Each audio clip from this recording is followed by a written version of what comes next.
कहानियां तो बहुत सुनी होंगी, लेकिन आज की कहानी एक रेशमी धागे से शुरू होकर सनातन के अनंत ज्ञान तक जाएगी।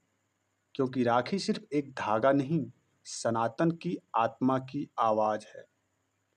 बहुत समय पहले, जब देवताओं और असुरों में भयंकर युद्ध छिड़ा था, तब स्वर्ग के राजा इंद्र पर संकट मंडरा रहा था। उनकी शक्ति क्षीण हो रही थी और पराजय निकट थी।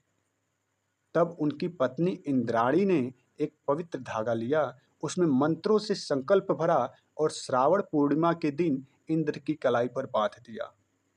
ये रेशमी धागा केवल धागा नहीं था, ये था एक ऊर्जा, एक संकल्प, एक आशीर्वाद। और इसी रक्षा सूत्र की शक्ति से इंद्र ने फिर विजय प्राप्त की। यही था रक्षाबंधन का पहला बीज। और ये धागा कोई भी किसी को बांध सकता था, जहां भी रक्षा की भावना हो। अब आते हैं उस कथा पर जहां रक्षा सूत्र ने रिश्ते को रूप दिया। दानव के राजा बलि बलशाली, दानी, लेकिन भगवान विष्णु को वचन देकर उन्हें पाताल में ले गए। विष्णु के वियोग में माता लक्ष्मी व्याकुल हुई। तब उन्होंने एक साधारण गृहिणी के रूप धारण किया और श्रावण पूर्णिमा के दिन राजा बलि की कलाई पर राखी बांधी। लक्ष्मी ने बलि को भाई कहा और बलि ने कहा, बहन, आज से तेरी रक्षा का वचन मेरा धर्म है।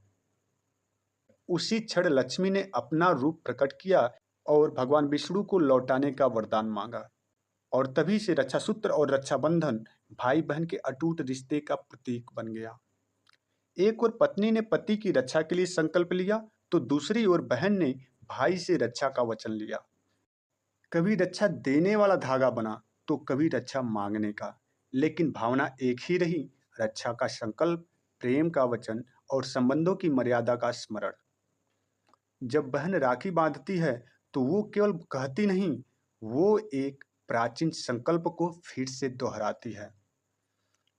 ओम येन बद्धो बलि राजा दानवेंद्रो महाबलः तेन तामपि बंधामि रक्षे माचल माचल।